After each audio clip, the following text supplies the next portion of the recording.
Hello and welcome to the Cambridge Assessment Podcast. My name's Alana Walden and I'm here to introduce an episode on thinking skills. We look at what they are and how they're important in higher education and in the workplace.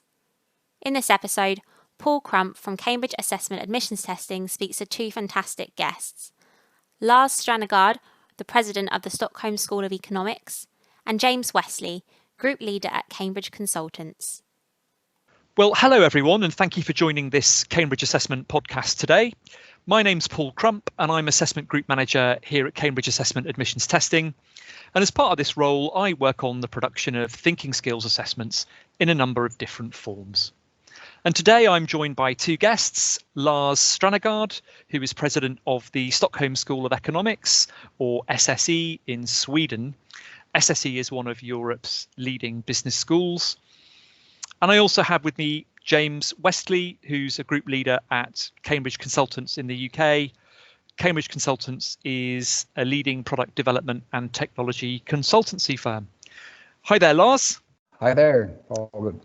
Thanks for joining us, and hi, James. Hello. Today, we'll be talking about thinking skills, what they are, how they're important in higher education and the workplace, and whether they're becoming more important.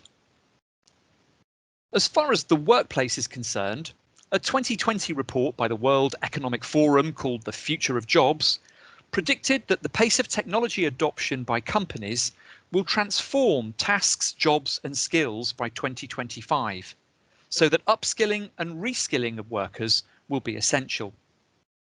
The WEF surveyed a wide range of companies and found that critical thinking and problem-solving skills are perceived as increasingly important in the workplace. By 2025, the report predicts the top 5 most sought after skills will be analytical thinking and innovation, active learning and learning strategies, complex problem solving, critical thinking and analysis, and creativity, originality and initiative. In education, universities and higher education institutions are also reflecting the growing importance of higher order thinking skills, both in their admissions processes and the ways in which students are taught on course, with increasing emphasis on reflective and critical learning practices. So there seems to be general consensus that thinking skills are important and will continue to grow in importance in the coming years. But what exactly do we mean by thinking skills? Well, definitions vary and depend very much on context, but there seems to be general agreement that they involve at least these things: the analysis and processing of data and the understanding of how it's structured, the evaluation and synthesis of information in various formats, and thirdly, creativity, the ability to think through problems and create innovative solutions. Where individuals are concerned, these kinds of soft skills are notoriously hard to prove. And here at Cambridge Assessment Admissions Testing, we categorise thinking skills into 2 main areas for the purposes of assessment. Firstly, critical thinking, which is essentially the evaluation of arguments, how they're structured, what conclusions they reach and how, any flaws in their reasoning, any assumptions that underpin them, and what the impact of additional evidence might be on an argument. Secondly, problem solving, numerical and spatial reasoning that may involve finding the procedure to solve a problem where none is readily or obviously apparent, identifying similar patterns in data, or selecting relevant details from a swimming pool of information.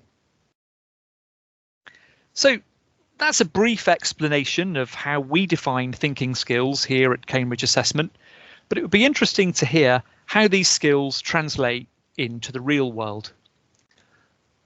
Lars, if I could come to you first. In your experience, do students arrive at university with the ability to think critically and problem solve? Well, some do, and our job is basically to try to single out those who we think would really benefit from an education at SSE. So we consider the thinking skills and having abilities such as the ones you're describing to be increasingly important. So yes, we do see it, and we're looking for it more and more, I'd say. Thanks. And why do you think these kind of skills are important in higher education today? Well, I think it's mostly because the world that we live in now has really changed a lot. Things like digitalization and online learning, whether robots and machine learning, artificial intelligence, etc., really creates new sort of needs and new competence needs of individuals in the future. So we have machines coming in, and we will cognitively be outsmarted by machines, tragically. But that is going to happen. And also when we have all these things like climate change and I'd say also disciplinary convergence, where so many disciplines come together. So if you are studying at a business school and you graduate from there, you also have to be able to interact with people who know, bioscience or big data, etc. So since disciplines are coming together, you really have to develop your way of thinking. So what we have done is really to try to sort of reformulate what our entire educational institution is all about. So we have first of all said that, all right, in this day and age when machines and digitalization is taking over so much and the very essence of so many jobs is changing, we sort of went back and say that the role of education is basically about emancipation. You have to free yourself and prepare our students for a world that's really unknown. So we have said that we want students who graduate that are, as we say, free and curious and at ease in an uncertain world. And for sure, the world that we're living in is increasingly uncertain. The COVID pandemic really showed that from 1 week to the next, basically. So many things had to change. So what we've said is that we want to prepare our students for this world. And therefore, we've taken the word and the acronym of FREE to guide what we want to teach our students. And FREE stands for, so the F stands for fact and science-based mindset. And that's incredibly important to go to the facts, really study hard, and really be aware of what type of knowledge that sort of counts as knowledge. Because in this world of fake news and alternative facts and Cambridge Analytica eating its way into our minds, Sure. Facts and science become increasingly important. But on top of that, we have added the R, which is reflective and self-aware. And being reflective is actually some kind of vaccination against knowledge becoming obsolete, where you reflect, is this really relevant? Who is trying to influence me? Who am I? What role am I playing? Etc. Is becoming increasingly important. So that's the R. And then the E stands for empathetic and culturally literate. And being empathetic, is something that the machines will never, I believe at least, will beat us humans in. So being human and being empathetic, having the ability to put yourself into somebody else's clothes, is something that will be of tremendous importance in the future. And you can actually practice that and train it through increasing your cultural literacy, exposing yourself to different types of inputs that you're not really used to. And then the final E in FREE stands for entrepreneurial and responsible. It's basically entrepreneurial does not mean that everyone's got to be a startup queen or king, but it's actually all about creativity and trying to solve problems in new creative ways and being responsible for the actions that you've taken. So with this concept of FREE, it really shows that analytical thinking, critical thinking, combine that with creativity and reflectivity, being empathetic, etc., is something that is needed in being human, and it's also a way to sort of do the division of labor between humans and machines, basically. So I think that's how we see the future, basically. That's fascinating, Lars. Thank you very much for sharing that. How have your students responded to the way that this approach that you've taken at SSE? Well, they are interested in developing themselves as humans. They are more and more searching for meaningfulness and purpose, and of course, on top of that, getting a decent job. And I believe that having a free mindset is sort of a prerequisite for getting a qualified job or doing something meaningful with your professional life. So actually not doing these things would set you off on a career track that would bring you to a halt quite early in your career. So I think they realize that. We try to speak about this capabilities and competences as very important. And they accept it and they like it. And it's also more fun. Yeah, absolutely. Yeah. Thanks, Lars. James, Lars talks a lot there about sort of preparation for the workplace and the pace of technology and the way in which jobs are going to change in the future. From your perspective, how does someone with strong thinking skills perform better in the workplace? Well, the list is long, I'm sure. But in the engineering and design professions, one generally has to be quite good at understanding the core of somebody or something's problem, and then taking that and creating some solutions, and then deciding which is best, and then delivering that solution as part of a team. And from what I've seen, having strong thinking skills can be tremendously useful throughout this whole engineering design process. And I think specifically the areas that I'm aware of that are most impactful are the ability to cast aside assumptions and challenge the status quo when innovating, to be autonomous, so being confident in the decision-making process and thus having autonomy in your decisions. And I think more subtly, and I think Lars actually touched on this, is the ability to reflect on one's own bias and consider the biases of others, and therefore being a more conscientious person and somebody who's better at working in a team of people in the workplace. Interesting, thank you. Yeah, and I believe you also deal with kind of hiring new graduates, managing new graduates. How easy or difficult is it to identify whether people have these sorts of skills from application letters, from CVs and qualifications and so on? I actually find this really, really hard. I can establish if a candidate has most of the right qualities and competencies from their CV, such as the things you might imagine. So, their academic performance, or, their interest in engineering and outside of their studies and things like that. But I find it really hard to find a strong correlation with thinking skills or problem solving and the things that we're talking about today. And the really odd thing about this for me is, how is it possible for somebody with, top grades at school and, distinctions in higher education and all the work experience, anybody could ever want, to leave all of that without strong thinking skills? But, it happens. Yes. Thanks for that, James.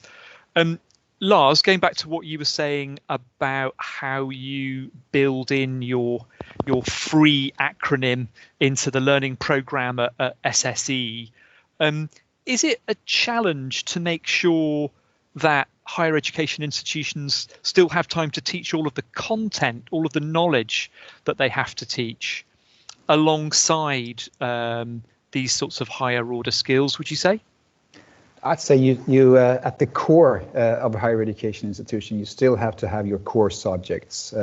Otherwise, you will never be fact-based. You will never be science-based. But I do think there are ample opportunities of actually sort of filling the gaps in between the courses, sort of, and make the educational experience more knowledge intensive.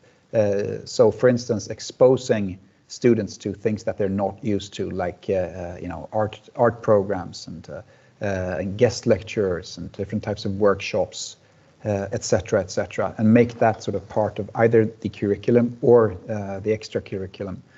And it's actually a matter of culture, that the students do understand that this is something that will be valued by the job market too.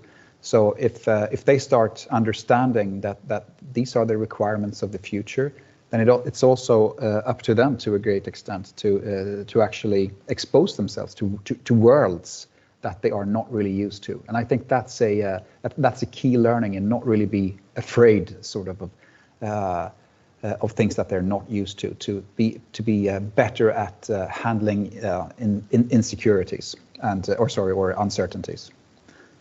Perhaps, James, I could bring you in on that from a workplace perspective. Why are these skills more important now than they used to be?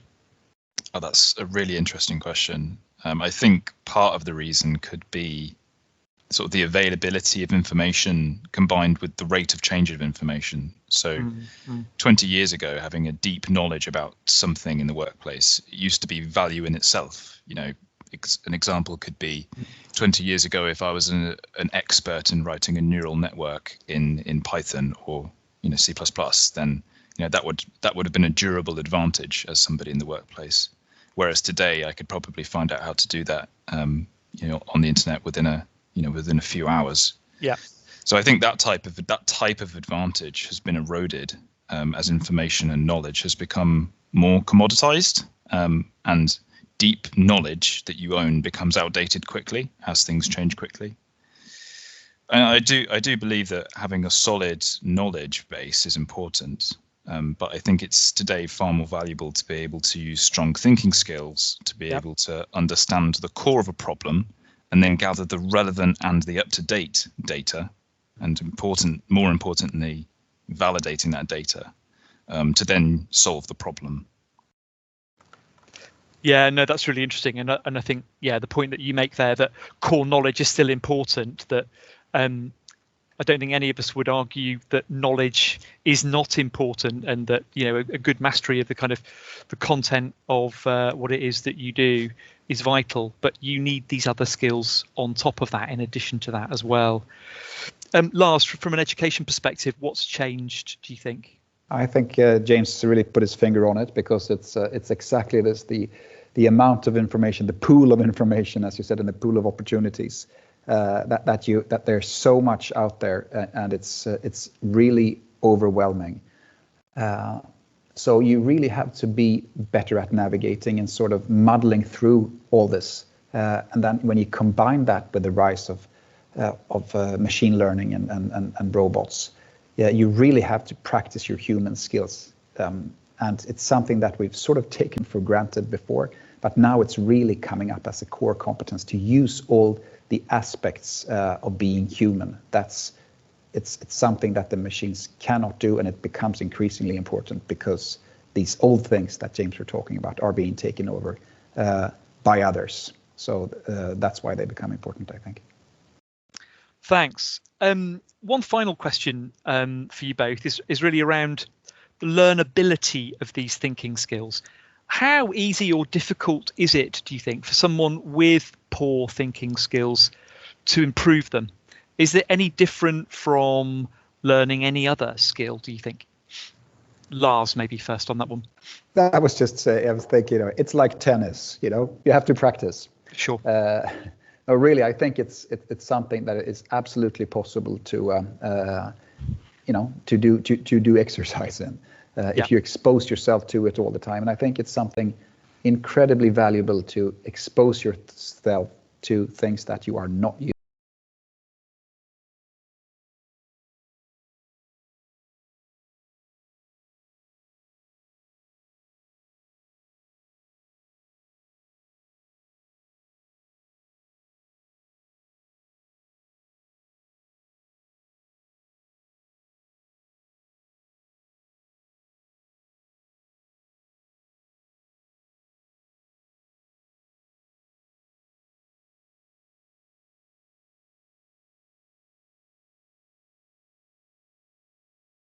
The way that you think, I think that's really important as well. Well, thank you both very much indeed for joining me today. We're almost out of time, but if you'd like to learn more about Cambridge Assessment admissions testing and our thinking skills assessment, you can do so by visiting admissionstesting.org. Thanks very much for listening. Thank you for listening to the Cambridge Assessment podcast. You can find more of our podcasts on our website. Just search Podcast Gallery, or you can find us on Apple Podcasts or YouTube.